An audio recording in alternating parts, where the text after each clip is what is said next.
Hello दोस्तों, आप सभी का हमारे एजुकेशन संग्राम इलेक्ट्रीशियन चैनल में आप सभी का स्वागत है। दोस्तों, आपका यह क्वेश्चन चैप्टर 10 से है, चैप्टर 10। और ये दोस्तों आपका क्वेश्चन परिणामित्र से है। ट्रांसफार्मर जिसे कहते हैं, इंग्लिश में ट्रांसफार्मर कहते हैं, हिंदी में इसे परिणामित्र कहते हैं। दोस्तों, आपका यह थ्योरी है। इस वीडियो में आपको जितने सारे आएंगे आपको थ्योरी मिलने वाले हैं। ये कंप्लीट थ्योरी है आपका चैप्टर 10 का परिणामित्र ट्रांसफार्मर से। ये कंप्लीट वीडियो है और इसके बाद ये कंप्लीट होने के बाद आपको क्वेश्चन मिलने वाले हैं दोस्तों। और दोस्तों, आप हमारे चैनल को अपने दोस्तों को भी शेयर कर दीजिए। आप भी चैनल को सब्सक्राइब कर लीजिएगा, वीडियो को लाइक भी कर देंगे। और दोस्तों, आपका यह क्वेश्चन यूपीपीसीएल TG2, यूपी आर्मिनल TG2,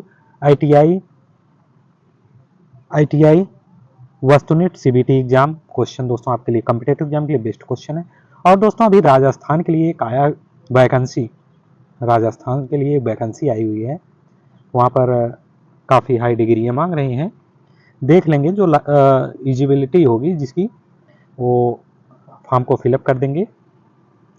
दोस्तों, यहाँ पर देखिए, आपका चैप्टर 10 है आपका, और ये परिणामित्र से आपका थ्योरी क्वेश्चन है, डिटेल में आने वाले हैं। दोस्तों, परिणामित्र के बारे में जानेंगे और यह क्वेश्चन कॉम्पिटेटिव एग्जाम के लिए बेस्ट क्वेश्चन है दोस्तों, आपके लिए बेस्ट क्वेश्चन है। और दोस्तों, आप हमारे चैनल को जरूर से सब्सक्राइब कर लेंगे, जिससे कि वीडियो का नोटिफिकेशन आपको मिलता रहेगा।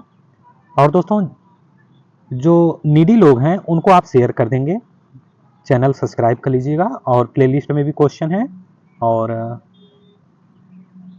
एजुकेशन संग्राम में भी चैनल में क्वेश्चन पड़े हुए हैं, वहाँ से आप देख लेंगे। दोस्तों, आपके जितने भी टाइप के क्वेश्चन बन रहे हैं कॉम्पिटेटिव एग्जाम के लिए, आपके लिए आने वाले हैं दोस्तों। और मैं कॉम्पिटेटिव एग्जाम के लिए क्वेश्चन लाता रहूँगा दोस्तों, आप हमारे चैनल को जरूर से सब्सक्राइब कर लीजिएगा। और यहाँ पर देखिए दोस्तों, परिणामित्र ट्रांसफार्मर से देखेंगे। यहाँ पहला ट्रांसफार्मर परिणामित्र के बारे में जानेंगे, सीखेंगे होता क्या क्या है इसमें। आपके ये वीडियो कंप्लीट होने वाले हैं और इसके बाद आपको क्वेश्चन मिलेंगे। आपका परिणामित्र जो है ट्रांसफार्मर, यहाँ पर देखेंगे ट्रांसफार्मर एक स्थैतिक युक्ति है जो वोल्टेज को निम्न स्तर से क्या करता है, उच्च स्तर से निम्न स्तर में परिवर्तित करता है। परिणामित्र ट्रांसफार्मर यह केवल AC पर कार्य करता है। ट्रांसफार्मर यह क्या करता है, सिर्फ AC पर कार्य करता है, और यह DC पर नहीं करता। ये कार्य DC पर नहीं करता, ट्रांसफार्मर AC पर कार्य करता है। नेक्स्ट पॉइंट, यह फैराडे के विद्युत प्रेरण के सिद्धांत पर कार्य करता है। यह AC के शक्ति तथा आवृत्ति को नहीं बदलता। ट्रांसफार्मर का कार्य में यह AC के जो शक्ति हैं और तथा आवृत्ति को क्या करता है, नहीं बदलता है। नेक्स्ट है, अगर DC सप्लाई दी जाए तो बाइंडिंग जल जाएगी। ट्रांसफार्मर में DC सप्लाई, क्वेश्चन आपको इंटरव्यू में पूछा जाएगा, यदि ट्रांसफार्मर को DC सप्लाई दे दिया जाए तो ट्रांसफार्मर क्या वो या निम्न स्तर का वोल्टेज देगा या उच्च स्तर का वोल्टेज देगा। DC सप्लाई देने पर क्या होगा? ये दोस्तों, DC सप्लाई देने पर ट्रांसफार्मर की जो बाइंडिंग होगी जल जाएगी। और नेक्स्ट पॉइंट है, बहुत अच्छे ट्रांसफार्मर की जो दक्षता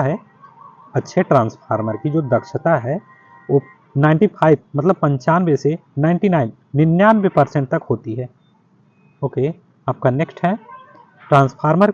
यहाँ तक आप जो परिणामित्र है आपका ट्रांसफार्मर है, सीख लिए। और नेक्स्ट पॉइंट है, ट्रांसफार्मर की जो दक्षता या रेटिंग होती है KVA में होता है, जिसे किलो वोल्ट एम्पियर में व्यक्त की जाती है।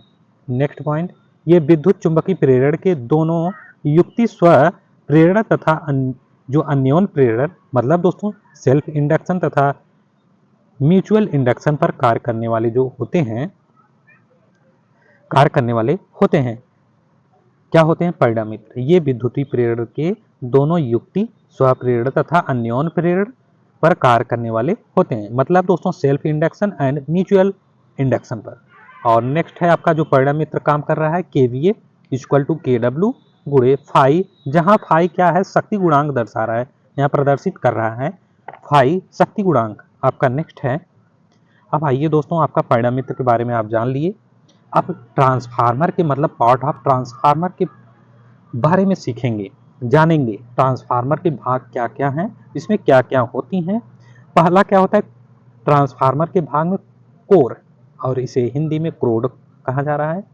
और नेक्स्ट पॉइंट है, इसका जो उद्देश्य है फ्लक्स को आसान रास्ता प्रदान करना है। क्रोड जो होता है इसका क्रोड का उद्देश्य क्या होता है, इसको जो फ्लक्स है आसान रास्ता प्रदान करना है, तथा इस पर ही जो बाइंडिंग है, बाइंडिंग की जाती है। इसका उद्देश्य क्या होता है, कोर का जो फ्लक्स है आसान रास्ता प्रदान करना है, तथा इस पर ही बाइंडिंग की जाती है, इसी पर, कोर पर। कोर मतलब इसी पर, मतलब दोस्तों फ्लक्स पर। ये तो इसका काम क्या है, कोर का ये रास्ता प्रदान करना है, ठीक। लेकिन जो बाइंडिंग हो रही है कोर पर हो रही है। नेक्स्ट पॉइंट, यह परतदार सिलिकॉन इस्पात, सिलिकॉन स्टील जिसे कहते हैं दोस्तों इंग्लिश में, सिलिकॉन इस्पात का बना होता है। कोर कोर आपका ये सिलिकॉन इस्पात का बना होता है, जिसकी जो चुंबकीयशीलता उच्च होती है, जिसके कारण एडी करंट, जो एडी करंट है वह हिस्टैरिसीस क्षति कम होती है।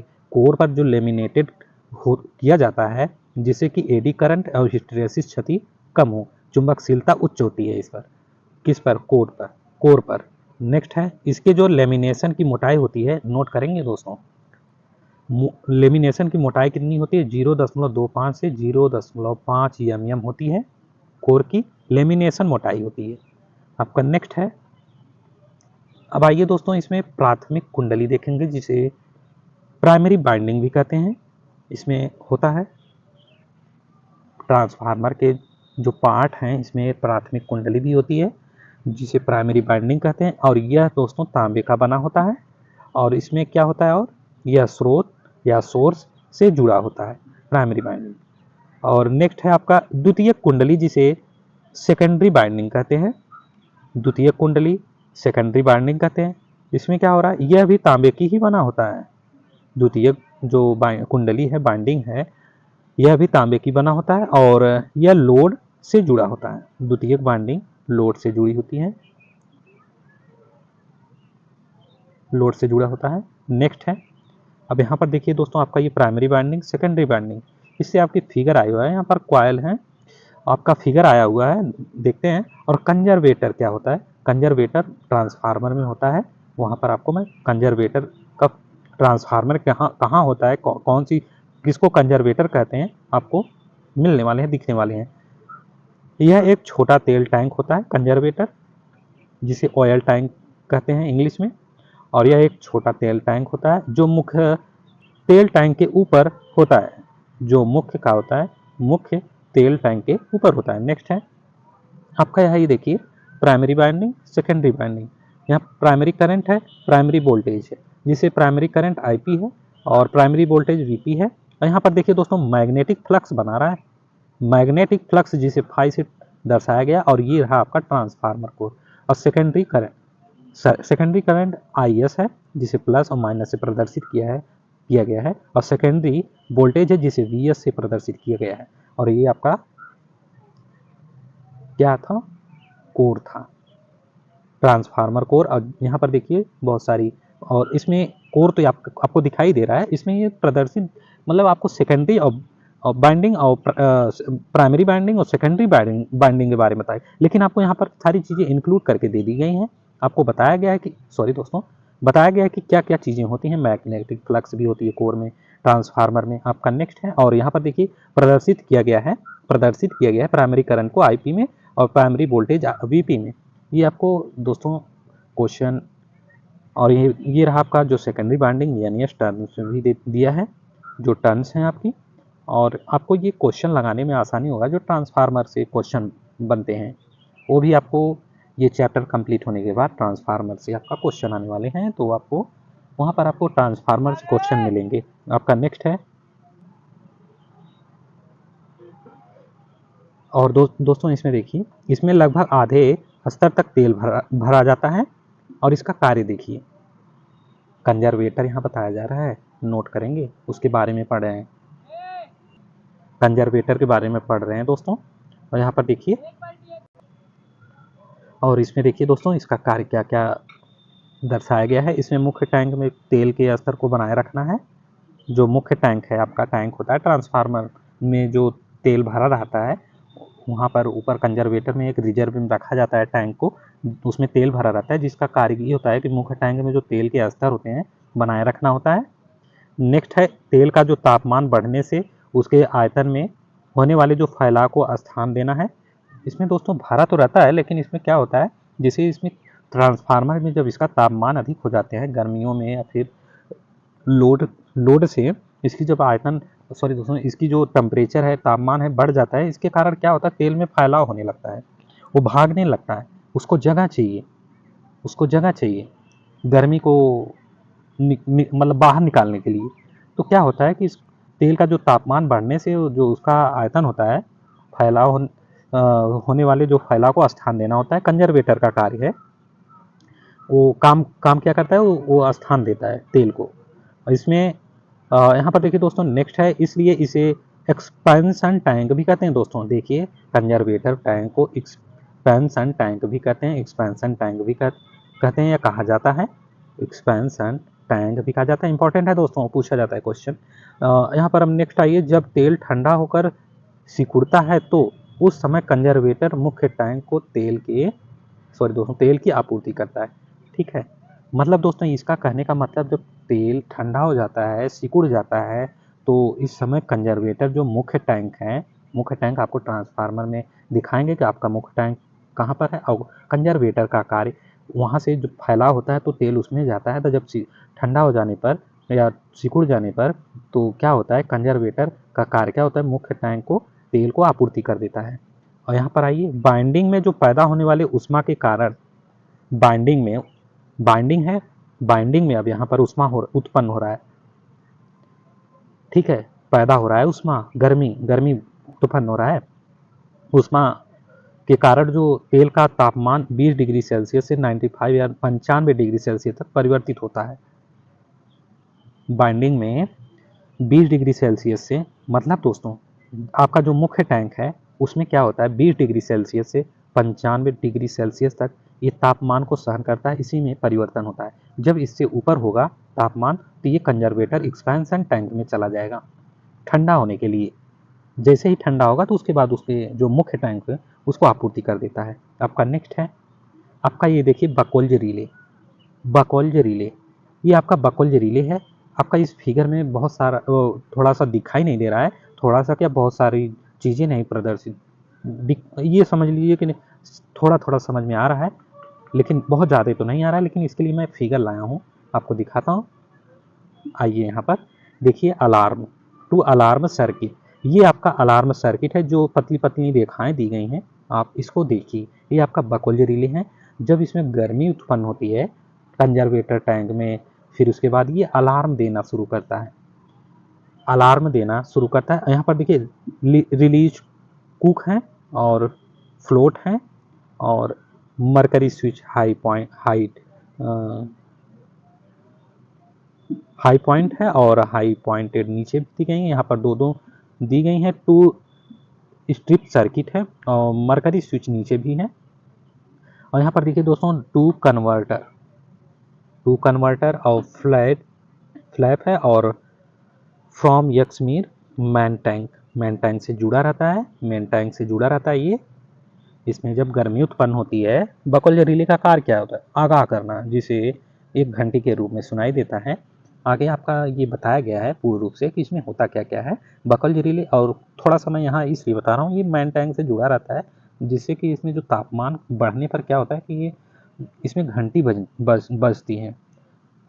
टेस्ट कुक है आपका। नेक्स्ट है, यहाँ पर देखिए ये रहा आपका ट्रांसफार्मर में बकोल्ज रिले यहाँ पर लगाया गया है।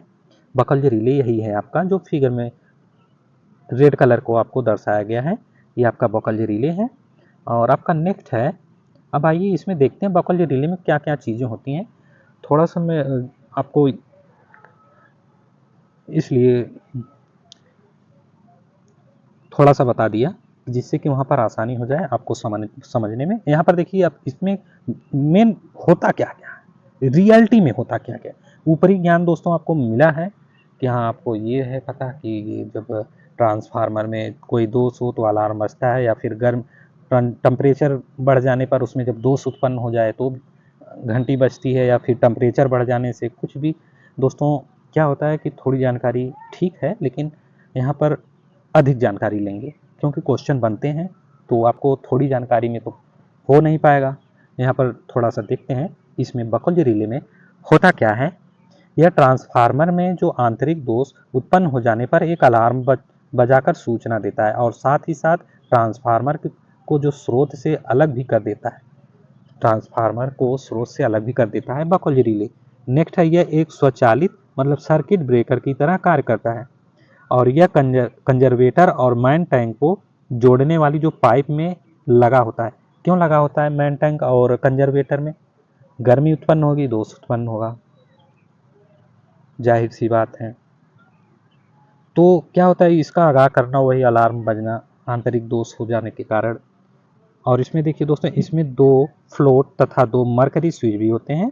नेक्स्ट है आपका, अब आइए वहाँ पर आप देख ही लिए बकौल रिले में सिर्फ इतनी ही कार्य होते हैं कि दोष उत्पन्न होगा तो आपको सूचना देगा अलार्म।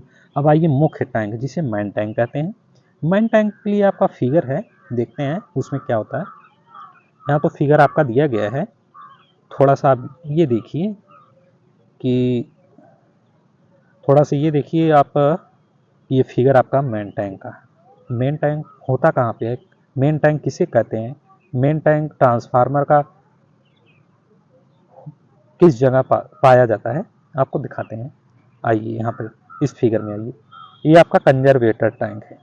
कंजर्वेटर टैंक देखिए कहाँ पर लगा हुआ है, और ये रहा आपका ब्रीदर सांस लेने के लिए। ये पुरानी ट्रांसफार्मर में शायद ऐसे ही बनाया जाता है ब्रीदर, लेकिन अब इस टाइप अब तो ब्रीदर नए ट्रांसफार्मर में परिवर्तन हो चुका है, वहाँ पर ब्रीदर को अलग से लगाया जाता है। जो मैं ब्रीदर के बारे में आपको आगे दिखाता हूँ। आप यहाँ पर देखिए कंजर्वेटर, कंजर्वेटर के बारे में मैंने बताया, ये रहा आपका कंजर्वेटर ट्रांसफार्मर में। मेन टैंक, मेन टैंक आपका देखिए यही होता है, इतनी ही सी।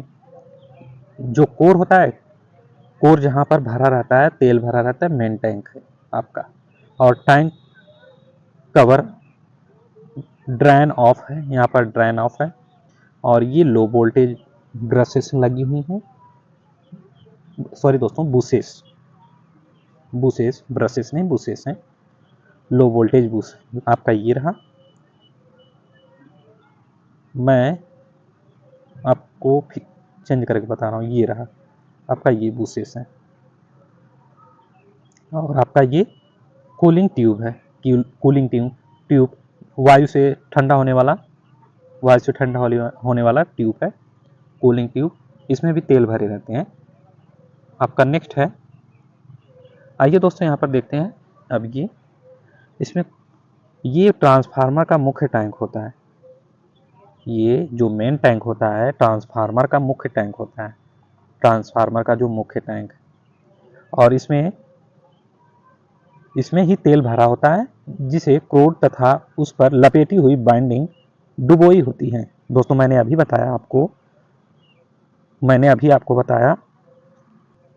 आपको बताया कि ये कोर होता है, इसमें कोर में तेल ही भरा रहता है। तो इसमें जो बाइंडिंग होती है, यहाँ पर देखिए आपको बताया गया, इसमें ही तेल भरा होता है, जिसे क्रोड तथा उसकी जो लपेटी हुई बाइंडिंग होती है डुबोई जाती है। अब आइए ब्रीदर के बारे में डिटेल में देखते हैं। दोस्तों ब्रीदर कई टाइप की होती हैं, और अलग अलग जगह जैसी यूज में लिया जाता है वैसे ब्रीदर का प्रयोग किया जाता है। देखते हैं आगे, ब्रीदर के बारे में देखेंगे। जब ट्रांसफार्मर तेल ठंडा होकर सिकुड़ता है तो देखिए ये इसका काम क्या है ब्रीदर का। जब ट्रांसफार्मर तेल ठंडा होकर सिकुड़ता है तो कंजर्वेटर के जो रिक्त हुए स्थान की पूर्ति वायुमंडल की वायु से होता है। यह क्रिया श्वास लेना कहलाती है। नोट करेंगे दोस्तों, कंजर्वेटर में जब तेल सिकुड़ता है तो जो वायुमंडली मतलब वायु होती है, बाहरी वायु होती है, तो इसका काम क्या होता है, उसमें श्वास लेना होता है। तो ये ब्रीदर की साइड से ही जाता है। क्यों जाता है, इसमें नमी न घुस जाए, नमी होने पर तेल स्पार्क करेगा। तो यहाँ पर आगे देखते हैं, कंजर्वेटर में जब ब्रीदर से वायु प्रवेश करता है तो उसमें होकर जो नमी भी प्रवेश कर सकती है, जिसे रोकने के लिए ब्रीदर में कैल्शियम क्लोराइड, नोट करेंगे दोस्तों, ब्रीदर में पूछ लेगा आपको कैल्शियम क्लोराइड या सिलिका जेल भरा होता है जो नमी को सोख लेता है। तो मतलब दोस्तों पूछ लेगा आपको कि ब्रीदर में जो नमी सोखने वाला, वायु सोखने वाला ब्रीदर में जो भरा मटेरियल है, पदार्थ है, किसका होता है? तो कैल्शियम क्लोराइड का होता है, और जो जिसको सिलिका जेल के नाम से भी जाना जाता है। ओके, आपका नेक्स्ट है। अब आइए यहाँ पर देखिए दोस्तों, शुष्क अवस्था में जो सिलिका जेल का, शुष्क अवस्था में सिलिका जेल का रंग नीला होता है, शुष्क, और लेकिन नमी सोखने के बाद बैंगनी होती है, तथा फिर क्या होता है, गुलाबी, जिसे पिंक कहते हैं, हो जाता है। गुलाबी रंग प्रदर्शित करता है कि नमी सोखने की क्षमता समाप्त हो गई है। फिर आइए दोस्तों, दोबारा प्रयोग करने के लिए उसे 150 से 200 डिग्री सेल्सियस तक ताप पर पकाकर प्रयोग किया जाता है। नोट कर लेंगे, 150 डिग्री सेल्सियस से 200 डिग्री सेल्सियस ताप पर इसको पकाएंगे दोबारा प्रयोग करने के लिए। आपका नेक्स्ट है, आपका ये रहा ब्रीदर, मैं चेंज कर दे रहा हूँ कलर थोड़ा सा, ये आपका ब्रीदर है। मैं ब्रीदर से फिगर लाया हूँ, इसमें तो पता ही नहीं चल रहा है, लेकिन थोड़ा सा आपको देखना पड़ेगा। ये ब्रीदर था आपका ये कंजर्वेटर टैंक है, और कनेक्टिंग पाइप थी आपकी। ब्रीदर आपका ये रहा, ब्रीदर आपका ये रहा। आपका नेक्स्ट है, आइए ब्रीदर में देखते हैं पॉइंट है कुछ। अब आइए दोस्तों, कनेक्टिंग फ्लैंग, कनेक्टिंग फ्लैंग है आपका, और टॉप लिक्विड है, ट्रांसपेरेंट सिलेंडर, और सिलिका जेल, बॉटम लीड, और एयर इंजेक्ट ऑयल, और ऑयल कप, ये आपका इसमें होता है आपके ब्रीदर में। और आपके ये रहा ब्रीदर, आपका नेक्स्ट है। अब आइए दोस्तों, ब्रीदर देखते हैं, 125 ग्राम का होता है। Inter mass of the silica gel is visible from very long distance, complete range of 0.060 kg to 15 kg। Okay, 125 gram, 250 gram, 250 gram, ये भी रहा 250 ग्राम, ये 500, 500, 1 kg, 1 kg, और 1.5 kg है, मतलब 1.5 kg, 1.5 kg, 2 kg, 3 kg, 5 kg, ये रहा आपका 8 kg। आपका नेक्स्ट है। अब देखते हैं इसमें क्या करना है, different range of feature of silica gel breather. Transformer, जो ट्रांसफार्मर है, transformer breather, acrylic body with oil cup. Transformer में जो ब्रीदर प्रयोग किया जाता है, acrylic body with oil cup है। और यहाँ पर आइए देखिए, फेम desiccant breather for acidic tank, acidic tank में प्रयोग होता है। और ये हाइड्रोलिक ब्रीदर है, हाइड्रोलिक ब्रीदर। और transformer breather clear view with oil cup, transformer breather with metallic body, और transformer breather clear with the flying. आपका नेक्स्ट है। अब आइए यहाँ पर देखते हैं, ये रहा कंजर्वेटर टैंक, ये आपका ब्रीदर, बॉकल रिले, रेडिएटर, यहाँ पर इसको जो बाहरी साइड में निकला रहता है इसे रेडिएटर कहते हैं। ट्रांसफार्मर ऑयल, ट्रांसफार्मर कोर इसके अंदर होता है, जो मेन टैंक होता है, मेन टैंक के अंदर। और ये ट्रांसफार्मर बाइंडिंग, और बुशिंग देखिए, ये रहा आपका बुशिंग। और थर्मोमीटर लगा हुआ है यहाँ पर थर्मोमीटर लगा है, और ऑयल गेज लगा हुआ है। ऑयल गेज कहाँ पे आपका, ऑयल गेज यहीं पर लगा हुआ है दोस्तों। और एक्सप्लोजन बैंड आपका नेक्स्ट है। आपका एक्सप्लोजन बैंड अब आया हो, एक्सप्लोजन बैंड के बारे में देखेंगे। एक्सप्लोजन बैंड आपको तो वहां पर दिखाई दिया गया है। और एक्सप्लोजन बैंड में होता क्या क्या है, यहाँ पर देखते हैं। एक्सप्लोजन बैंड, इसमें प्रेशर रिलीज वाल्व भी कहते हैं। एक्सप्लोजन बैंड को एक्सप्लोजन बैंड वाल्व भी कहते हैं। इसमें प्रेशर रिलीज होता है, इसे वाल्व भी कहते हैं। यदि ट्रांसफार्मर तेल का जो दबाव बहुत अधिक बढ़ जाए तो एक्सप्लोजन वेंट का डायफ्राम टूट जाता है और अतिरिक्त दाब बाहर निकल जाता है। मतलब दोस्तों, जब ट्रांसफार्मर में तापमान, जो तेल की तापमान बहुत ज़्यादा ही बढ़ जाता है या कोई दोष हो जाता है कुछ भी कारण से, यदि ट्रांसफार्मर का जो तेल का दबाव बहुत अधिक बढ़ जाए, गर्मी से बढ़ जाए, वो अपना मतलब ठंडा न कर पाए, कोई दोष उत्पन्न हो जाए, तो एक्सप्लोजन बैंड का जो डायफ्राम होता है, ये रहा आपका, ये एक्सप्लोजन बैंड है आपका यहाँ पे।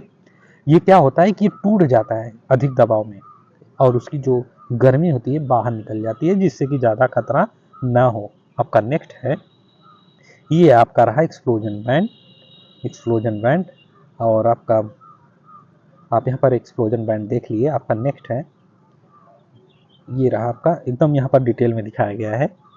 बकल रिले देखिए दोस्तों, यहाँ पर अब दिखाए गए बकल रिले यहाँ पर लगाया गया है। ब्रीदर देखिए यहाँ पे लगा हुआ है आपका। कंजर्वेटर है आपका यहाँ पे, और आपका एक्सप्लोजन वेंट आपका जरूरी था यहाँ पर, और कूलिंग ट्यूब भी है यहाँ पर। एक्सप्लोजन बैंड इस फिगर में आपको जरूरी था दिखाने के लिए कि एक्सप्लोजन बैंड ट्रांसफार्मर में कहाँ लगा होता है, कैसा होता है, और इसमें दबाव बढ़ने पर कंजर्वेटर जो होता है, हाँ जी, एक्सप्लोजन बैंड होता है, जो एक्सप्लोजन बैंड क्या होता है, टूट जाता है अधिक दबाव के कारण। आपका नेक्स्ट है ट्रांसफार्मर तेल। ट्रांसफार्मर में तेल होता है आपका यहाँ पर मेन टैंक में, और कंजर्वेटर में रिजर्व थोड़ा सा रखा जाता है।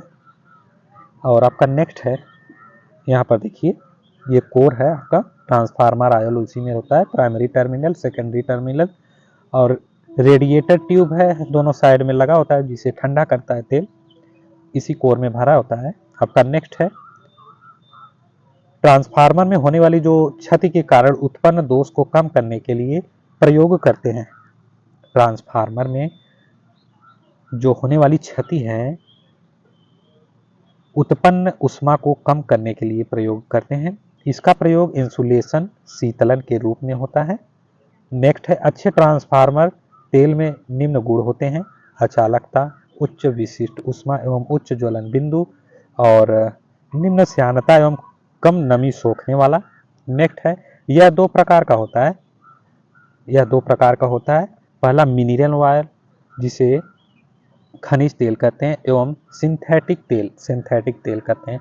देखिए दोस्तों, ये दो प्रकार की तेलें होती हैं, और ये मिनरल जिसे खनिज तेल कहते हैं, एवं सिंथेटिक तेल। और यहाँ पर नेक्स्ट है, ये खनिज तेल पेट्रोलियम के शोधन से प्राप्त होता है, जबकि जो सिंथेटिक तेल है, सिंथेटिक तेल सिलिकॉन तथा जो हाइड्रोकार्बन का मिश्रण होता है। ठीक है, जिसे खनिज तेल और सिंथेटिक तेल भी है यहाँ पर, और खनिज तेल पेट्रोलियम के शोधन से प्राप्त होता है, इसे नोट करेंगे। आपका जो खनिज तेल है, ये पेट्रोलियम के शोधन से प्राप्त होता है, और सिंथेटिक तेल क्या होता है, ये सिलिकॉन तथा हाइड्रोकार्बन का मिश्रण होता है। हाइड्रोकार्बन का मिश्रण होता है सिंथेटिक तेल। ये जो दूसरा है आपका सिंथेटिक तेल, ये सिलिकॉन तथा हाइड्रोकार्बन का मिश्रण होता है, नोट कर लेंगे। आपका नेक्स्ट है, अब आइए बुशिंग। बुशिंग देखिए आपका, ये रहा बुशिंग है। बुशिंग में क्या क्या होती हैं, ट्रांसफार्मर में जो बुशिंग ट्रांसफार्मर के बाहर निकलने वाले जो तार को ढकने के लिए प्रयोग करते हैं। निकलने वाले जो बाहर ट्रांसफार्मर में बुशिंग, ट्रांसफार्मर के जो बाहर निकलने वाले तार हैं, निकलने वाले जो तार हैं, तार को ढकने के लिए प्रयोग करते हैं। और यहाँ पर देखिए दोस्तों, हाई वोल्टेज वाइंडिंग की तरफ बुशिंग की लंबाई अधिक होती है, नोट करेंगे दोस्तों। हाई वोल्टेज की जो बाइंडिंग होती है, इसकी बुशिंग की लंबाई अधिक होती है। आपका नेक्स्ट है, अब आइए यहाँ पर देखिए, हाई वोल्टेज बुशिंग देखिए, ये 3 टर्मिनल हैं, और लो वोल्टेज बुशिंग, ये रहा आपका लो वोल्टेज बुशिंग, दोनों आप यहाँ पर इंक्लूड किया गया है। और ऑयल टैंक है, जिसे मैन टैंक के नाम से भी जाना जाता है। कूलिंग ट्यूब है, लो वोल्टेज कॉयल है, हाई वोल्टेज कॉयल इसमें लगा हुआ है। लेमिनेटेड कोर है, ये आपका फिगर कोर का ही दिखाया गया है। यहाँ पर कोर का ही दिखाया गया, लेमिनेटेड कोर है। लो वोल्टेज कॉयल कहाँ लगा हुआ है, लो वोल्टेज कॉयल। और हाई वोल्टेज कॉयल कहाँ लगा हुआ है, हाई वोल्टेज कॉयल यहाँ पर आप देखिए फिगर में, मैं इसको हटा दे रहा हूँ। ठीक, ओके, आपका नेक्स्ट है। अब आइए इसमें देखते हैं जो टॉप टर्मिनल है, फिर ड्राइव फॉर्म है, फिर उसके बाद यहाँ पर जो तीर से दिखाया गया है ये इंपॉर्टेंट है, इसको देखिएगा। Composite insulator with silicon seeds और कंडेंसर कोर बुशिंग कंडक्टर और यहाँ पर देखिए माउंटिंग फ्लैंग और इनबोर्ड ऑयल इंड। ओके, आपका ये रहा बुशिंग कंडक्टर के बारे में, इसलिए दिखाया गया है बुशिंग के बारे में कि आप समझिए इस फिगर के माध्यम से। आपका नेक्स्ट है लो वोल्टेज वाइंडिंग की तरफ बुशिंग की लंबाई कम होती है। नेक्स्ट है, वहां पर आपको फिगर में दिखाया गया है ट्रांसफार्मर की, छोटा था और जो हाई वोल्टेज का था वो बड़ा था, लंबा था, और वोल्टेज के आधार पर इसकी जो साइज का निर्माण किया जाता है। अब आइए देखेंगे दोस्तों ट्रांसफार्मर के प्रकार, टाइप ऑफ ट्रांसफार्मर के प्रकार को देखने वाले हैं अब। और आपका आया है पहला ट्रांसफार्मेशन अनुपात के आधार पर, इसमें पहला आया हुआ है ट्रांसफार्मर के प्रकार में, पहला ट्रांसफार्मेशन अनुपात के आधार पर आपका ये आया हुआ है। और इसमें देखेंगे द्वितीयक कुंडली में जो फेरों की संख्या तथा प्राथमिक कुंडली में फेरों की संख्या के अनुपात को ट्रांसफार्मेशन अनुपात कहते हैं। समझ रहे हैं, जो द्वितीयक कुंडली है इसके फेरों की संख्या और जो प्राथमिक कुंडली है इसके फेरों की संख्या के जो अनुपात हैं ट्रांसफार्मेशन अनुपात कहते हैं। ट्रांसफार्मेशन अनुपात के से प्रदर्शित करते हैं इक्वल टू NS/NP। आपका ये फार्मूला हो गया, आपका ट्रांसफार्मर, ये सूत्र हो गया आपका ट्रांसफार्मेशन अनुपात का। यहाँ से आपको ट्रांसफार्मेशन अनुपात इसी सूत्र पर रख के निकालना होगा। आपका नेक्स्ट है, और आइए यहाँ पर देखते हैं इसके आधार पर जो ट्रांसफार्मर दो प्रकार के होते हैं। ट्रांसफार्मेशन के आधार पर जो है इसका जो ट्रांसफार्मर है दो प्रकार के होते हैं। पहला क्या है आपका ऊंचाई ट्रांसफार्मर, स्टेप अप ट्रांसफार्मर जिसे कहते हैं। इसमें क्या होता है, यह लो AC वोल्टेज को हाई वोल्टेज AC में बदलता है। यह लो AC वोल्टेज है इसको हाई AC वोल्टेज में बदलता है। नेक्स्ट है, इसमें जो प्राथमिक फेरों की संख्या की जो तुलना में द्वितीयक फेरों की संख्या अधिक होती है। मैं इसका फिगर लाया हूँ आपको, उस फिगर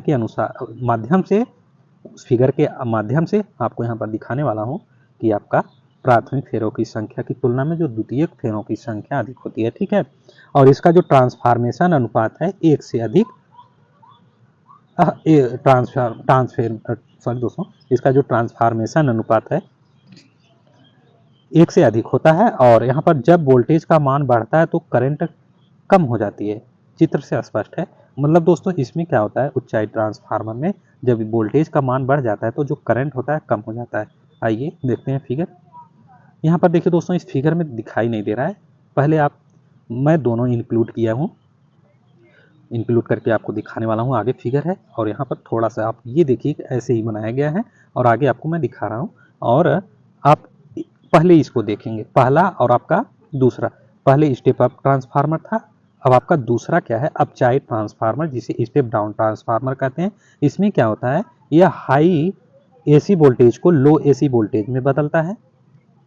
मतलब दोस्तों स्टेप डाउन जो ट्रांसफार्मर होता है हाई वोल्टेज मतलब हाई AC वोल्टेज को लो AC वोल्टेज में बदलता है। मतलब दोस्तों आपका जो आपको जो घर में बिजली आती है, हमारे यहाँ जो ट्रांसफार्मर यूज होता है कहाँ, गांव में, ये कौन सा ट्रांसफार्मर है, स्टेप डाउन ट्रांसफार्मर है। गांव में जो यूज किया जाता है ये स्टेप डाउन ट्रांसफार्मर का प्रयोग किया जाता है। और जहाँ बिजली उत्पादन होता है, प्लांट होता है, वहाँ पर दोनों का प्रयोग किया जाता है, क्योंकि वहाँ पर जो स्टेप डाउन और स्टेप अप का प्रयोग इसलिए किया जाता है, जो हाई वोल्टेज होता है उसको कम करने के लिए, जहाँ पर कम होता है स्टेप अप करने के लिए प्रयोग किया जाता है ट्रांसफार्मर का। लेकिन जो हमारे यहाँ जो बिजली आती है, देखते हैं आपको 11,000 की लाइट आपके ट्रांसफार्मर में उतारी जाती है, ठीक, ट्रांसफार्मर में उतारी जाती है, जिससे कि आपकी जो बिजली है, लाइट है, आपके घर में पहुंचने के लिए उसको कम किया जाए, स्टेप डाउन किया जाए। स्टेप डाउन किया जाए, वो क्या करता है 11,000 की लाइट ट्रांसफार्मर में उतारते हैं। उस उतारने के बाद आपको 440 या 250 300, वैसे तो देखा जाए दोस्तों 440 वोल्ट का ही बिजली बनाता है, लेकिन दोस्तों आपको लगभग हमारे घरों में 250 तक यूज किया जाता है, 300 तक यूज किया जाता है। और यहाँ पर देखते हैं यही आपका जो गांव में यूज किया जाता है आपका ये स्टेप डाउन ट्रांसफार्मर है। और इसमें देखिए, इसमें द्वितीयक फेरों की संख्या की तुलना में प्राथमिक फेरों की संख्या अधिक होती है। मतलब दोस्तों इसमें जो द्वितीयक फेरों की संख्या होगी, द्वितीयक मतलब दोस्तों ये आपका सेकेंडरी जो बाइंडिंग होगी उसकी संख्या क्या होगी, फेरों की संख्या क्या होगी, प्राथमिक फेरों की संख्या अधिक होगी। प्राथमिक फेरों की संख्या अधिक होती है। ओके, इसका जो ट्रांसफॉर्मेशन अनुपात होता है 1 से कम होता है। अब आइए फिगर पे, ये रहा आपका स्टेप अप ट्रांसफार्मर। अब ये प्राइमरी है, आपका सेकेंडरी है। यहाँ पर 100 वोल्ट 10 एम्पियर, ये 5 टर्न की है, ये 20 टर्न की है, ये 400 वोल्ट और 2.5 है। और ये क्या कर रहा है 1000 वाट है, 1000 वाट है, ये आपका कोर है। अब यहाँ पर देखिए दोस्तों, द्वितीयक मतलब सेकेंडरी और प्राइमरी मतलब प्राथमिक पहला। यहाँ पर देखिए इसमें क्या होता है स्टेप अप ट्रांसफार्मर में, प्राइमरी में आपका 5 टर्न होगा, सेकेंडरी में 20 टर्न है। देखिए यहाँ पे आपका नेक्स्ट है। अब आइए यहाँ पर देखते हैं, यहाँ पर प्राइमरी कॉइल और सेकेंडरी कॉइल। यहाँ पर देखिए 3 loop and in if the primary coil has 3 loops and the secondary coil has 30 the voltage या 30 the voltage is the stepped up 10 times। और स्टेप डाउन ट्रांसफार्मर, ये आप देखेंगे, आपको मैं स्टेप डाउन ट्रांसफार्मर का एक फिगर और लाया हूँ, वहाँ आसानी से समझ पाएंगे। आइए देखते हैं स्टेप डाउन ट्रांसफार्मर। ये रहा आपकी प्राइमरी, ये आपकी रही सेकेंडरी। अब देखिए दोस्तों 1000 वोल्ट 2 एम्पियर, सॉरी दोस्तों 2 एम्पियर। यहाँ पर एक मतलब समझ देख लीजिएगा दोस्तों थोड़ा सा। और यहाँ पर 10 है, 10 टर्न है, यहाँ पर 50 टर्न है, स्टेप डाउन है। मतलब दोस्तों प्राथमिक में 50 है और सेकेंडरी में 10। ये क्या काम करेगा, ये आपका 2000 वाट है और 2000 वाट यहाँ पर, और ये आपका कोर रहा। और स्टेप डाउन ट्रांसफार्मर क्या हो रहा है, इसकी जो लपेटों की या फेरों की संख्या है इसमें अधिक है, किसमें, प्राइमरी में, और सेकेंडरी में कम है स्टेप डाउन ट्रांसफार्मर में। आप देखेंगे इसको, आपका नेक्स्ट है। अब आइए दोस्तों इसमें देखते हैं, जब वोल्टेज का मान कम हो जाता है या कम होता है तो करंट बढ़ जाता है। दोस्तों इसमें जब वोल्टेज का मान कम होगा तो क्या होगा, इसका जो करंट है बढ़ जाएगा, बढ़ जाएगा। देखिए आपका फिगर वही मैं जो बताया हूँ, स्टेप डाउन का ही था, स्टेप डाउन का है ये। स्टेप डाउन का देखिए 50 टन 10 टन, टर्न मतलब फेरों की संख्या, जो इसकी बाइंडिंग है, बाइंडिंग में जो फेरों की संख्या है तार की, उसको कम ज़्यादा करते हैं, कोर की नहीं। नोट करेंगे कोर की नहीं होती है, फेरों की संख्या मतलब तारों की संख्या अधिक होती है। आपका नेक्स्ट है। अब आइए यहाँ पर देखिए, इसको आप देखेंगे स्टेप अप ट्रांसफार्मर में क्या होता है। Step up transformer is a type of transformer that convert the low voltage, ठीक है, and high current of the primary side of the transformer to the high voltage and low current value on the. दोस्तों वही चीज़ें आपको यहाँ पर English में दिया गया है, इसको आप देखेंगे। आपका नेक्स्ट है। अब आइए दोस्तों, आपका ये रहा स्टेप, इसको देखेंगे पहले, स्टेप अप ट्रांसफार्मर का था। और यहाँ पर आप ये भी देखेंगे इलेक्ट्रोमैग्नेटिक पोटेंशियल ट्रांसफार्मर। मैं कलर चेंज कर देता हूँ, हाँ जी, इलेक्ट्रोमैग्नेटिक पोटेंशियल ट्रांसफार्मर ये भी होते हैं। यहाँ पर देखिए, यहाँ पर देखिए दोस्तों, हाई बूसिंग है, ऑयल कोर है, high voltage binding, low voltage binding, insulation, more turns, less turns, और प्राइमरी सेकेंडरी बाइंडिंग। ये इलेक्ट्रोमैग्नेटिक पोटेंशियल ट्रांसफार्मर है। The potential transformer use the electromagnetic induction principle to convert high voltage and low voltage is called on electromagnetic potential transformer. The primary and secondary windings of the transformer are bounded around the core. So this type of transformer is also called wound type potential transformer. This potential transformer is cell type or core type, and these transformer do not use only दोस्तों, transformer do not use any electronic component for reduce the secondary voltage such as the capacitor. आप समझ गए दोस्तों, ये आपका magnetic potential transformer क्या कार्य कर रहा है, आपका नेक्स्ट है। अब आइए दोस्तों, मैं जो बताया हूँ दोस्तों आप ध्यान पूर्वक देखेंगे और आपके लिए दोस्तों ये कॉम्पिटिटिव एग्जाम के लिए बेस्ट होने वाले हैं। और यहाँ पर देखिए, अब इसमें क्या कर रहा है, क्रोड की संरचना के आधार पर, मतलब कोर की संरचना के आधार पर अब देखेंगे, इसके आधार पर ट्रांसफार्मर दोस्तों, क्रोड की संरचना के आधार पर इसको, मतलब दोस्तों क्रोड की संरचना के आधार पर इसके जो आधार हैं ट्रांसफार्मर को 3 भागों में बांटा गया है। नेक्स्ट आइए, पहला क्या है, क्रोड प्रकार का ट्रांसफार्मर, मतलब कोर टाइप ट्रांसफार्मर। इसमें क्या होता है, पहले में इसका जो इसके प्रकार के ट्रांसफार्मर में यल आकृति के 2 स्टेपिंग्स के 2 सेट प्रयोग करके आयताकार क्रोड तैयार की जाती है। ठीक है, इसमें केवल एक चुंबकीय मार्ग होता है। नेक्स्ट है, यह सस्ता होता है, ये प्रायः स्टेप डाउन के रूप में प्रयोग होता है। कौन, कोर टाइप ट्रांसफार्मर। और जो यल आकृति के हों ट्रांसफार्मर, यल आकृति के 2 स्टेपिंग के 2 सेट प्रयोग करके आयताकार कोर तैयार की जाती है। और इसमें क्या होती है, चुंबकीय मार्ग होता है एक, यल टाइप में एक चुंबकीय मार्ग होता है। यह सस्ता भी होता है, स्टेप डाउन के रूप में प्रयोग करते हैं। आपका नेक्स्ट है, अब आइए यहाँ पर देखिए, इस type of transformer air core transformer है, आरएफ ट्रांसफार्मर है, मेजरमेंट ट्रांसफार्मर है, pulse transformer, step down transformer है, air core transformer, insulation transformer, current transformer, ferrite core transformer, distributor transformer, audio output transformer, step up transformer, iron core transformer, वायरिक transformer. दोस्तों ये सब देखिए यहाँ पर। आपका नेक्स्ट है, आइए यहाँ पर कोर में आयरन कोर ट्रांसफार्मर है, और ये रहा फेराइट कोर ट्रांसफार्मर। ये आपका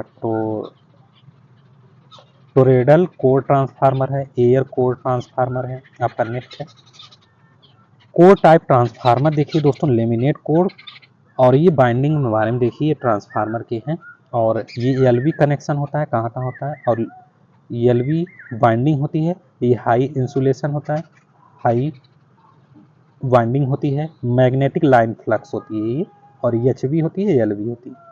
आपका नेक्स्ट है, यही देखिए फिगर आपका आया हुआ था, अभी जस्ट देख के आपके आए हैं। आपका नेक्स्ट है, अब आइए दोस्तों, दूसरा आपका सेल प्रकार का ट्रांसफार्मर, जिसे सेल टाइप ट्रांसफार्मर भी कहते हैं।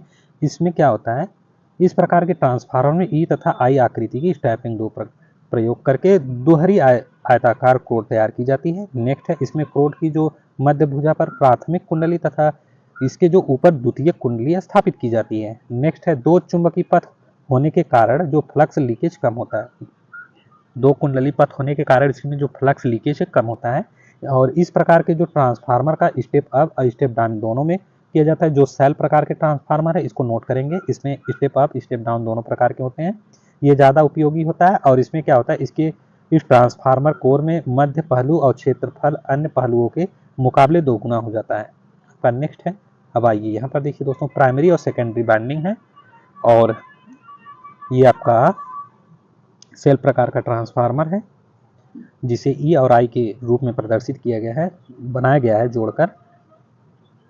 और यहाँ पर देखिए बेरी प्रकार का ट्रांसफार्मर, इस ट्रांसफार्मर में बेरी आकार का क्रोड होता है, बेरी आकार का क्रोड। आप देखिए यहाँ पर बेरी प्रकार का क्रोड, ये लेमिनेटेड कोर की मध्य भुजा बेलनाकार होता है, और इसमें फ्लक्स लीकेज न्यूनतम होता है। और इस प्रकार के जो ट्रांसफार्मर अधिक दक्षता वाले होते हैं, ये रहा आपका बेरी कोर वाले ट्रांसफार्मर। आपका नेक्स्ट है। अब आइए दोस्तों थ्री फेज आधार पर।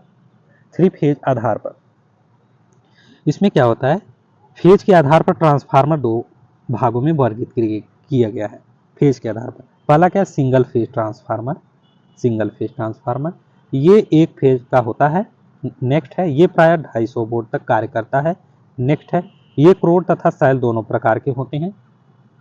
क्रोड तथा सैल दोनों प्रकार के होते हैं और इसका उपयोग घरेलू वस्तुएं जैसे स्टेबलाइजर, रेडियो, टीवी, इन्वर्टर आदि में किया जाता है सिंगल फेज ट्रांसफार्मर का। आपका नेक्स्ट है। अब आइए थ्री फेज ट्रांसफार्मर में, ये दो प्रकार के होते हैं, तो आपका दूसरा है थ्री फेज ट्रांसफार्मर। पहला सिंगल था, सिंगल फेज ट्रांसफार्मर आप देख चुके हैं।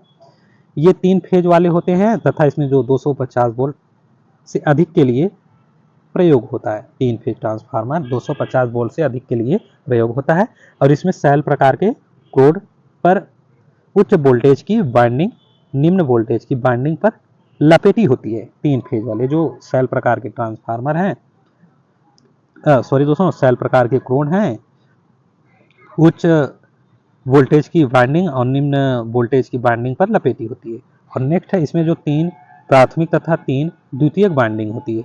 इसमें देखिए दोस्तों ABC करके आया हुआ है, मैं इसका फिगर आगे दे रहा हूँ। आइए यहाँ पर देखिए, phase A, phase B, phase C, ABC करके है। यहाँ पर देखिए आपका 1 2 3, ये 3 फेज वाइंडिंग है, 3 फेज वाइंडिंग 2, 3 फेज वाइंडिंग 3 है। यहाँ पर I1, I2, I3, I4, I5, I6, I7, I8, I9 और वोल्टेज 9 तक भी है। यहाँ पर दोनों देखिए, इस फिगर को आप देखेंगे कैसे प्रदर्शित किया गया है। 3 फेज वाइंडिंग का वाइंडिंग कर रहे हैं 3 फेज ट्रांसफार्मर का। आपका नेक्स्ट है, सॉरी दोस्तों 3 फेज ट्रांसफार्मर है ये आपका। नेक्स्ट है और यहाँ पर आइए, ये भी आपका फिगर है ABC करके। ABC आपका ये इनपुट हो रहा है, यहाँ पर आउटपुट हो रहा है और देखिए कैसे ये हो रहा है इस फिगर के माध्यम से। यहाँ इस फिगर के माध्यम से देखिए आपका। नेक्स्ट है, अब आइए इस पर, ये core type 3 phase transformer core type में देखेंगे आप। वहाँ पर लाइनें बाय देखे थे, अब यहाँ पर कोर टाइप कैसे होती हैं, लपेटी गई हैं, इसको देखेंगे। LV इंसुलेशन है, LV बाइंडिंग है, LV इंसुलेशन है, LV बाइंडिंग है। ये आपका कोर टाइप 3 फेज ट्रांसफार्मर है, फिगर है आपका। नेक्स्ट है, अब आइए दोस्तों यहाँ पर निर्गम, जिसे आउटपुट के आधार पर यहाँ पर सीखने वाले हैं, निर्गम आउटपुट के आधार पर देखने वाले हैं। इसमें क्या होता है, पहला देखेंगे ऑटो ट्रांसफार्मर होता है। निर्गम जिसे आउटपुट के आधार पर दोस्तों जाना जाता है, जिसे ऑटो ट्रांसफार्मर के रूप में भी जाना जाता है। निर्गम तो नहीं जानते, लेकिन आउटपुट तो आप जानते हैं, सभी जानते हैं आउटपुट ट्रांसफार्मर। लेकिन आपका ये जो निर्गम आउटपुट के आधार पर इसमें होता है ऑटो ट्रांसफार्मर। ऑटो ट्रांसफार्मर में क्या है, इसमें केवल एक ही बाइंडिंग होती है। नेक्स्ट है, एक ही बाइंडिंग प्राथमिक तथा द्वितीयक दोनों की तरह कार्य करता है। नेक्स्ट है, यदि पूरी बाइंडिंग में दोस्तों ये ऑटो ट्रांसफार्मर की जो प्राथमिक तथा द्वितीयक दोनों की तरह कार्य करता है ऑटो ट्रांसफार्मर, इसमें एक ही बाइंडिंग होती है। यदि पूरी बाइंडिंग को प्राथमिक की भांति तथा उसके कुछ अंश को द्वितीयक की भांति प्रयोग करने पर यह स्टेप डाउन ट्रांसफार्मर की तरह व्यवहार करेगा। मतलब दोस्तों, यदि पूरी जो बाइंडिंग है प्राथमिक की भांति और तथा इसमें जो कुछ अंश को द्वितीयक की भांति प्रयोग करने पर यह स्टेप डाउन ट्रांसफार्मर की तरह व्यवहार करेगा। नेक्स्ट है, यदि पूरी बाइंडिंग को द्वितीयक की भांति उसके कुछ अंशों को प्राथमिक की भांति प्रयोग करने पर स्टेप अप ट्रांसफार्मर की तरह व्यवहार करेगा। आपका नेक्स्ट है, अब आइए यहाँ पर देखिए ऑटो ट्रांसफार्मर ऑपरेटर, सॉरी दोस्तों ऑपरेशन। ये आपका ऑटो ट्रांसफार्मर है। ऑटो ट्रांसफार्मर में प्राइमरी बाइंडिंग है I1 E है और ये टैपिंग है, कॉपर कॉयल है और सेकेंडरी बाइंडिंग है आपका एक ही बाइंडिंग होती है, प्राइमरी सेकेंडरी दोनों होती हैं। और आपका नेक्स्ट है, यह स्वप्रेरण सेल्फ इंडक्शन के सिद्धांत पर कार्य करता है। इसका उपयोग कहाँ होता है, ऑटो ट्रांसफार्मर का स्टेबलाइजर में, रेगुलेटर में, बूस्टर AC फीडर की वोल्टता बढ़ाने में, इंडक्शन मोटर के स्टार्टर में और ऑटोमोबाइल में, इलेक्ट्रॉनिक सर्किट में इत्यादि। आपका नेक्स्ट है। ये ऑटो ट्रांसफार्मर की देखिए दोस्तों फिगर है, ये भी इसको देखेंगे। ऑटो ट्रांसफार्मर में जो प्राथमिक बाइंडिंग का एक भाग द्वितीयक बाइंडिंग के समान होता है। मतलब दोस्तों ऑटो ट्रांसफार्मर जो प्राथमिक बाइंडिंग है, बाइंडिंग का जो एक भाग है द्वितीयक बाइंडिंग के समान है। आपका नेक्स्ट है। अब आइए इंस्ट्रूमेंट ट्रांसफार्मर दूसरा देखेंगे। इंस्ट्रूमेंट ट्रांसफार्मर जिसे करंट ट्रांसफार्मर के नाम से जानते हैं, जिसे सीटी भी कहते हैं। धारा ट्रांसफार्मर, करंट ट्रांसफार्मर सीटी के नाम से जानते हैं। इंस्ट्रूमेंट ट्रांसफार्मर और आइए दोस्तों इसमें देखते हैं धारा ट्रांसफार्मर जिसे करंट ट्रांसफार्मर सीटी के नाम से जानते हैं। इसका प्रयोग अमीटर के साथ अत्यधिक धारा को मापने के लिए किया जाता है। इसका प्रयोग नोट करेंगे, अमीटर के साथ अत्यधिक धारा को मापने के लिए किया जाता है। और सामान्यतः 5 एमीटर की जो एम्पियर की धारा प्रवाहित होती है, 5 एम्पियर की धारा प्रवाहित होती है। यह एक स्टेप अप ट्रांसफार्मर होता है जिससे धारा को कम किया जाता है। दोस्तों स्टेप अप ट्रांसफार्मर होता है, ये धारा जो ट्रांसफार्मर है यह एक स्टेप अप ट्रांसफार्मर होता है जिसमें धारा को कम किया जाता है। और जो सीटी मतलब दोस्तों करंट ट्रांसफार्मर में आमतौर पर जो फेरों की संख्या है 1 से 5 होती है। धारा ट्रांसफार्मर में 1 से 5 तक होती है फेरों की संख्या, नोट कर लेंगे। सीटी को जो वीए है वोल्टेज एम्पियर में व्यक्त किया जाता है। जो सीटी है करंट ट्रांसफार्मर, इसे वोल्टेज एम्पियर में व्यक्त किया जाता है। नेक्स्ट है, ये आपका फिगर है। What is the current transformer, ये आपकी करंट ट्रांसफार्मर की फिगर है। आपका इस फिगर को आप देख लेंगे। आपका नेक्स्ट है,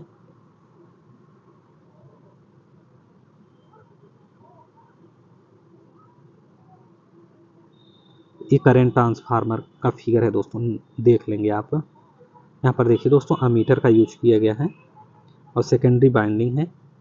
हालो कोर मैन प्राइमरी कंडक्टर और प्राइमरी करंट है।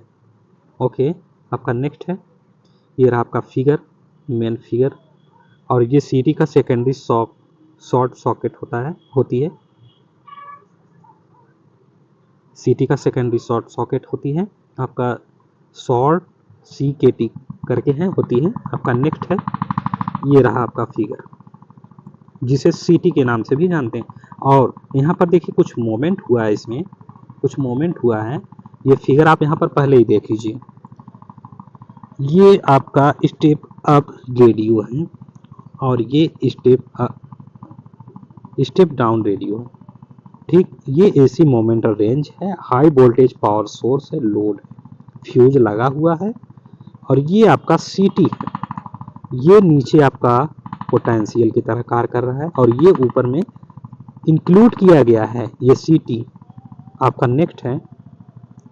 अब आइए इसमें देखते हैं। देखिए दोस्तों वही फिगर आपका सेम है, वही चीज़ें यहाँ पर कह रही हैं। इसमें कुछ दिखाई नहीं दे रहा है लेकिन उसमें पूर्ण रूप से आप समझ पाएंगे। और मेन वही है आपका ये फिगर, ये आपका फिगर मेन है। इसी आधार पर आगे मैं बताने वाला हूँ और चीज़ें क्या हो रही हैं। अब आइए पोटेंशियल ट्रांसफार्मर। ये पोटेंशियल ट्रांसफार्मर का आपका फिगर है, देख रहे हैं पोटेंशियल ट्रांसफार्मर का फिगर कैसा बना हुआ, सेम ऐसे बना हुआ है। यहाँ पर सीटी आपका जोड़ा गया है और कैसे जोड़ा गया है, आपका ये दोनों कार्य कर रहा है वहाँ पर सीटी पीटी का, पोटेंशियल ट्रांसफार्मर और आपका करंट ट्रांसफार्मर वहाँ पर प्रयोग किया गया है, दोनों दिखाए गए हैं। पोटेंशियल ट्रांसफार्मर में इसका जो प्रयोग वोल्ट मीटर के साथ अत्यधिक वोल्टेज को मापने के लिए किया जाता है। मतलब दोस्तों इसका प्रयोग जो वोल्ट मीटर के साथ अत्यधिक वोल्टेज को मापने के लिए किया जा रहा है। यह एक स्टेप डाउन ट्रांसफार्मर होता है जिससे वोल्टेज को कम किया जाता है और पीटी का जो लोड है VA में व्यक्त करते हैं। मतलब दोस्तों वोल्टेज एम्पियर में यहाँ पर आपको दिखाया गया है, देखिए यहाँ पे ये कहाँ गया, ये रहा वोल्ट एम्पियर में। ओके, समझ गए। ओके, अब आइए आप नेक्स्ट। अब आइए ये रहा आपका, ये potential transformer PT voltage transformer है। इसमें क्या क्या होते हैं, एक्सपेंशन बेलो होती है, primary terminal bushing, secondary terminal box core और आपका coil assembly, oil assembly, oil level indicator, दोस्तों इसमें सारी चीज़ें इंक्लूड किया गया है और सेकेंडरी टर्मिनल बॉक्स भी है और oil to air seal box है। और यहाँ पर देख लीजिए दोस्तों, ये आपका जो लिखा गया है आपके लिए बेस्ट है, इसको आप देख लेंगे एक बार। ये पोटेंशियल ट्रांसफार्मर में पाया जाता है। पोटेंशियल ट्रांसफार्मर की फिगर आपको मेन है आपका, देख लीजिए। आपका नेक्स्ट है ट्रांसफार्मर की हानियाँ। ये दो प्रकार की होती हैं, एक लौ हानि होती है जिसे दोस्तों बताया गया है पहले से, लेकिन कुछ चीज़ें इनमें और होंगी, इसको भी देख लेते हैं। क्या होती है ट्रांसफार्मर में जो लौ हानि होती है? कोर के द्वारा होने वाली जो हानि लौ हानि कहलाती है। मतलब दोस्तों जो कोर में हानि हो रही है, ट्रांसफार्मर के कोर में जो हानि हो रही है लौ हानि होती है, ये नोट करेंगे। और ट्रांसफार्मर की जो प्राथमिक कुंडली को 24 घंटे उत्तेजित रहने पर लौ हानि कम होगी। मतलब ट्रांसफार्मर की जो प्राथमिक मतलब प्राइमरी कुंडली होगी 24 घंटे उत्तेजित रहने पर इसमें जो लौ हानि होगी कम होगी। और इसका जो मान है लोड से मुक्त होता है और यह हर लोड पर यह समान रहता है, इसलिए इसे नो लोड लॉस भी कहते हैं। आपका नेक्स्ट है लौ हानि की गणना ओपन सर्किट परीक्षण द्वारा की जाती है। इसकी जो लौ हानि की गणना करने के लिए ओपन सर्किट परीक्षण द्वारा की जाती है। ये दो प्रकार की होती हैं। लौ हानि में जो परीक्षण की जा रही है कोर में, ये दो प्रकार की हो रही है। पहला कौन है? एडी धारा क्षति, जिसे एडी करंट लॉस भी कहते हैं। इसमें एडी करंट लॉस के कारण जो ट्रांसफार्मर गर्म हो जाता है। एडी करंट लॉस के कारण ट्रांसफार्मर गर्म हो जाता है। एडी धारा हानि ज्ञात करने का सूत्र नोट करिए, W equal to BM square point F square point T square. और जहां VE एडी धारा हानि वाट में है और BM अधिकतम चुंबकीय फ्लक्स घनत्व वेबर मीटर स्क्वायर में है और यह फ्रीक्वेंसी हर्ट्ज में है और T कोर की मोटाई मिमी में है। ओके, आपका नेक्स्ट है। अब आइए हिस्टैरिसीस हानि। कोर में हिस्टैरिसीस हानि भी हो रही है और आइए इसमें देखते हैं हिस्टैरिसीस हानि कैसे हो रही है। कोर के बार बार चुंबकित तथा विचुंबकित होने में जो विद्युत शक्ति की जो खपत होती है, मतलब दोस्तों क्रोड की बार बार जो चुंबकित हो जा रही है, तो जो विचुंबकित होने में जो विद्युत शक्ति की जो खपत होती है उससे हिस्टैरिसीस हानि कहते हैं।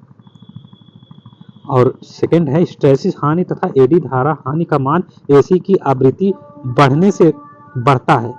इसकी जो आवृत्ति बढ़ जाएगी तो एडी धारा हानि और जो हिस्टैरिसीस हानि है ये बढ़ जाएगी आवृत्ति बढ़ने पर। हिस्टैरिसीस हानि ज्ञात करने का सूत्र। अब आइए यहाँ पर देखिए हिस्टैरिसीस हानि ज्ञात। अब आपको एडी धारा करंट जो एडी धारा क्षति हो रही है वहां पर आपको सूत्र मिला ज्ञात करने के लिए। अब यहाँ पर हिस्टैरिसीस हानि क्षति को ज्ञात करने का सूत्र मिल रहा है, WH equal to N.BM power 1.6 मतलब दोस्तों 1.6 पॉइंट F.V। आपका ये हिस्टैरिसीस हानि का सूत्र है, नोट करेंगे, इंपॉर्टेंट है। कैसे निकाला जाएगा? यहीं से निकाला जाएगा, जहां WH हिस्टैरिसीस हानि वाट में है और ये ईटा की तरह दिख रहा है दोस्तों, लेकिन यहाँ पर N की तरह दिख रहा है। हिस्टैरिसीस नियतांक इसे मान लेंगे WM इक्वल टू जो अधिकतम चुंबकीय फ्लक्स घनत्व वेबर मीटर स्क्वायर में है, BM और F या फ्रीक्वेंसी हर्ट्ज में है और V क्रोड का आयतन मीटर क्यूब में है। और आपका नेक्स्ट है हिस्टैरिसीस हास परिवेश के तापमान जो एम्बिएंट टेम्परेचर पर बहुत कम निर्भर करता है। अब आइए दोस्तों ताम्र क्षति जिसे कॉपर लॉस कहते हैं, वो दोस्तों कोर में हो रहा है। अब यहाँ पर ताम्र मतलब उसके कॉपर जो बाइंडिंग हुई है इसमें हानि हो रही है और ये आपका दूसरा पॉइंट है। दूसरा है ताम्र हानि और यहाँ पर पॉइंट देखिए क्या है, यह हानि बाइंडिंग के प्रतिरोध गुण के कारण उत्पन्न होती है। बाइंडिंग के जो प्रतिरोध गुण हैं इसके कारण उत्पन्न हो रही।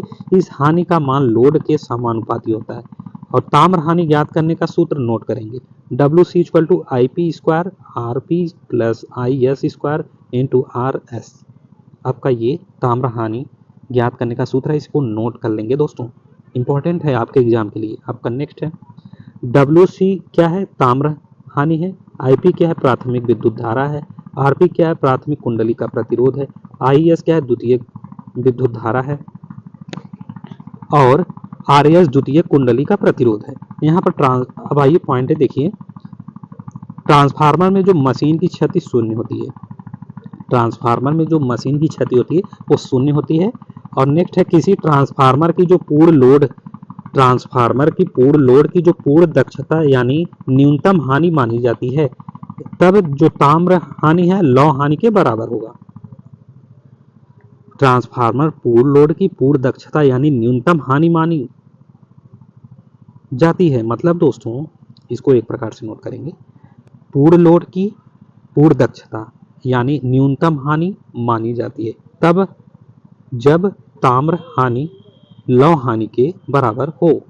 लौह हानि इक्वल टू ताम्र हानि, अतः अधिकतम दक्षता के लिए ताम्र हानि स्थिर और लौह हानियों के तुल्य होती है। आपका नेक्स्ट है, अब यहाँ पर सीखेंगे दोस्तों ट्रांसफार्मर के समानांतर प्रचालन की शर्तें, मतलब दोस्तों condition of parallel operation of transformer. यहाँ पर देखिए क्या हो रहा है ट्रांसफार्मर के समानांतर प्रचालन की, इसमें समान फेज क्रम होनी चाहिए, समान वोल्टेज अनुपात होना चाहिए, समान ध्रुवता होनी चाहिए, समान प्रति इकाई इम्पीडेंस होनी चाहिए, तब ट्रांसफार्मर समांतर प्रचालन किया जाएगा और होगा। ट्रांसफार्मर के लिए यहाँ पर एक सूत्र आया हुआ है, इसको देखेंगे, NS by NP equal to NS by NP equal to VS by BP equal to IP by IS equal to क्या है, नियतांक, जिसे कांस्टेंट कहते हैं दोस्तों, नियतांक कांस्टेंट। ये ट्रांसफार्मर का सूत्र है, इसे नोट करेंगे। यहाँ पर ट्रांसफार्मर के लिए कुछ क्वेश्चंस आते हैं, इसको निकालने में आपके लिए आसानी होगा। अब आइए यहाँ पर देखते हैं, जहाँ NS और NP क्रम क्या है, द्वितीयक एवं प्राथमिक कुंडली के फेरों की संख्या है, और VS और BP क्रम द्वितीयक एवं प्राथमिक कुंडली के वोल्टेज हैं, और IS IP क्रमशः जो द्वितीयक एवं प्राथमिक कुंडली के धारा हैं। और ट्रांसफार्मर की जो दक्षता निकालने की यहाँ पर सूत्र वो है, दक्षता ट्रांसफार्मर का निकालने का सूत्र है। तो यहाँ पर देखते हैं ट्रांसफार्मर की जो दक्षता equal to output by input है गुणे 100, और एक सूत्र ये भी है KW बाई KW प्लस ताम्र हानि प्लस लौह हानि गुणे 100। ओके, और यहाँ पर हम नोट करेंगे ट्रांसफार्मर जो क्षति के कारण उष्मा पैदा होने के कारण उसका जो अचालक आवरण है नष्ट हो सकता है तथा जो बाइंडिंग शॉर्ट सर्किट हो सकती है। ओके, आपका नेक्स्ट है, कुछ चीजें यहाँ पर दी गई हैं जिसे नोट में आपको दिखाया गया है, इसको आप नोट करेंगे, आपकी ये बाहरी ज्ञान के लिए है। और वहाँ पर आपको ट्रांसफार्मर की जो सूत्र दी गए हैं तीनों, आपको उसको याद रखिएगा, और हानि और लॉस हानि ये सब सारी चीजें आपको याद रखनी है उसकी सूत्र को, जिससे आप उससे आसानी से निकाल सकें क्वेश्चन। और यहाँ पर देखिए 50 kVA से कम क्षमता वाले जो ट्रांसफार्मर को आकृति के रूप में वायु द्वारा ठंडा रखा जाता है, वायु द्वारा 500 kVA तक का। और जो पावर ट्रांसफार्मर kVA की क्षमता 2000 kVA से 20,000 kVA स्टार डेल्टा संयोजन होती है। इसमें हाई टेंशन ट्रांसफार्मर 15,000 kVA से अधिक क्षमता के होते हैं।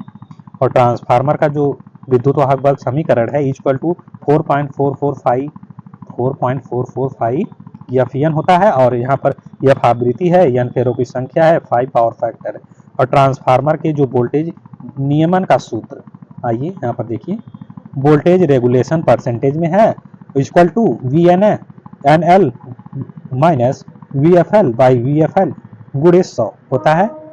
और यहाँ पर आइए, ट्रांसफार्मर की जो प्राथमिक एवं द्वितीय कुंडली में सदैव एक उभयनिष्ठ चुंबकीय परिपथ होता है। नेक्स्ट है, प्राथमिक कुंडली द्वारा लिया गया जो शून्य लोड करंट दोनों धाराओं का सदस्य जोड़ होगा, मतलब प्राथमिक कुंडली द्वारा जो लिया गया शून्य लोड है करंट दोनों धाराओं का सदस्य जोड़ होगा।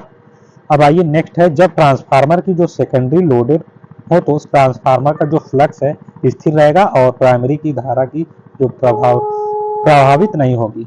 नेक्स्ट है, ट्रांसफार्मर में शून्य लोड धारा रोड में जो चुंबकीय क्षेत्र पैदा करने के साथ साथ शून्य लोड पर लौ क्षतियों को वहन भी करता है। नेक्स्ट है, पूर्ण लोड पर ट्रांसफार्मर में पूर्ण दक्षता न्यूनतम हानि के बराबर होती है। नेक्स्ट है, ओपन टेस्ट के लिए प्राथमिक द्वितीय किसी एक को ओपन रखा जाता है, अर्थात लौ हानि ज्ञात करते हैं। और आइए, गैस्केट को गलने या क्षतिग्रस्त होने के कारण ट्रांसफार्मर से तेल रिसने लगता है, यह एक दोष है। मतलब दोस्तों जो गैस्केट लगी होती है गैस्केट, गलने का एक कारण ये ट्रांसफार्मर जो तेल रिसने लगता है यह एक दोष है। शॉर्ट सर्किट परीक्षण के लिए निम्न वोल्टेज वाली जो वाइंडिंग को शॉर्ट सर्किट करते हैं अर्थात ताम्र हानि ज्ञात करते हैं। आपका नेक्स्ट है ट्रांसफार्मर की दक्षता उच्च होती है क्योंकि इसमें घर्षण और विंडेज क्षतियां हानि होती है और क्षतियां नहीं होती हैं। मतलब दोस्तों ट्रांसफार्मर की जो दक्षता उच्च होती है क्योंकि इसमें घर्षण और विंडेज क्षतियां नहीं होती हैं। और ट्रांसफार्मर की जो सारे दिन दक्षता होती है प्रतिदिन उपयोग की गई kWh में और प्रतिदिन सप्लाई की गई kWh में गुणे 100%। नेक्स्ट है ट्रांसफार्मर में जो शून्य लोड अवस्था में प्राथमिक धारा का मान शून्य लोड अवस्था का केवल 2 से 5% होता है। ट्रांसफार्मर में जो शून्य लोड अवस्था होती है प्राथमिक धारा का जो मान होता है पूर्ण लोड की अवस्था का केवल 2 से 5% होती है। नेक्स्ट है एम्पलीफायर की जो तुलना में ट्रांसफार्मर आउटपुट शक्ति नहीं बढ़ा सकता है। बकुल रिले, एक्सप्लोजन बैंड इत्यादि जो लघु वितरण ट्रांसफार्मर में प्रयुक्त नहीं की जाती है। आपका नेक्स्ट है आइए दोस्तों वैरिक क्या होता है? यह 8 से 10 स्टेपिंग वाला ऑटो ट्रांसफार्मर है जो विभिन्न वोल्ट का एसी सप्लाई प्रदान करता है। 8 से 10 स्टेपिंग वाले ट्रांसफार्मर। और यहाँ पर देखिए ट्रांसफार्मर तापमापी जो टेम्परेचर गेज है तेल का ताप मापने के लिए मुख्य टैंक में लगाया जाता है। टैप्ड ट्रांसफार्मर वह है जिसे वोल्टेज रेगुलेशन के लिए द्वितीय कुंडलन में से कई मध्य सिरे टैपिंग निकाले गए हों। ये रहा आपका फिगर। आपका नेक्स्ट है ट्रांसफार्मर की दोनों कुंडलियां एक दूसरे से इंडक्टिवली जुड़ी होती हैं। ट्रांसफार्मर की दोनों कुंडलियां इंडक्टिवली मतलब जुड़ी होती हैं दोनों कुंडलियां। महत्वपूर्ण कुछ तथ्य दी गए हैं, देखते हैं। ट्रांसफार्मर हेतु एक अच्छे विद्युत रोधी तेल का न्यूनतम फ्लैश बिंदु 100 फ्लैश बिंदु दोस्तों 140 डिग्री सेल्सियस होना चाहिए। नोट करेंगे कुछ नोट। ऑटो ट्रांसफार्मर ताम्र की जो बचत के लिए प्रयोग किए जाते हैं और ऑटो ट्रांसफार्मर नियमन ट्रांसफार्मर रेगुलेटिंग ट्रांसफार्मर के रूप में भी बहुत उपयोगी है। अब नेक्स्ट है किसी ट्रांसफार्मर में जो संधारित लोड के वोल्टेज नियंत्रण ऋणात्मक होता है। दोस्तों किसी ट्रांसफार्मर की जो संधारित लोड के लिए जो वोल्टेज नियंत्रण ऋणात्मक होता है। नेक्स्ट है उच्च आवृत्ति ट्रांसफार्मर में जो फेराइट कोर का प्रयोग किया जाता है क्योंकि इसमें उच्च प्रतिरोध होता है। उच्च आवृत्ति ट्रांसफार्मर में जो फेराइट कोर का प्रयोग किया जाता है, फेराइट कोर का उच्च आवृत्ति ट्रांसफार्मर के लिए फेराइट कोर का प्रयोग किया जाता है क्योंकि इसमें उच्च प्रतिरोध होता है। नेक्स्ट है वास्तव में ट्रांसफार्मर एक बूस्टर की तरह कार्य करता है। नेक्स्ट है ट्रांसफार्मर के साइज आवृत्ति फ्रीक्वेंसी पर निर्भर करती है अर्थात यदि किसी ट्रांसफार्मर की फ्रीक्वेंसी अधिक है तो उसकी साइज छोटी होगी। नेक्स्ट है यदि दो ट्रांसफार्मर समानांतर में प्रचालित है तो यह प्रति इकाई प्रतिबाधा के आधार पर लोड का सहभाजन करेगा। नेक्स्ट है ट्रांसफार्मर की जो रेटिंग आमतौर पर VA वोल्ट एम्पियर में भी व्यक्त किया जाता है। नेक्स्ट है स्टील लेमिनेशन का जो प्रयोग सिलिकॉन अंश नियंत्रण करके ट्रांसफार्मर की हिस्टैरिसीस हानि कम की जाती है। नेक्स्ट है किसी ऑटोमोबाइल का इग्निशन और जो कॉइल स्टेप अप ट्रांसफार्मर की तरह कार्य करता है। दोस्तों आपका ये कंप्लीट आपका ये चैप्टर 10 फायदा मित्र जो जिसे ट्रांसफार्मर कहते हैं आपका ये कंप्लीट है आपका ये वीडियो। और दोस्तों आपका अगले वीडियो में क्वेश्चन आने वाले हैं। दोस्तों आपका जो कॉम्पिटिटिव एग्जाम के लिए क्वेश्चन है previous year question new question और दोस्तों जो पूछे जा रहे हैं क्वेश्चन एडवांस में दोस्तों क्वेश्चन मिलने वाले हैं आपको। और दोस्तों आप हमारे चैनल को अपने दोस्तों को भी शेयर कर दीजिए। आप भी चैनल को सब्सक्राइब कर लेंगे, वीडियो को लाइक भी कर देंगे दोस्तों, वीडियो को लाइक भी कर देंगे। दोस्तों मैं कॉम्पिटिटिव एग्जाम के लिए क्वेश्चन लाता रहूँगा, कॉम्पिटिटिव एग्जाम के लिए क्वेश्चन लाता रहूँगा और हमारे चैनल को जरूर से सब्सक्राइब कर लेंगे। Thank you so much guys, thank you so much.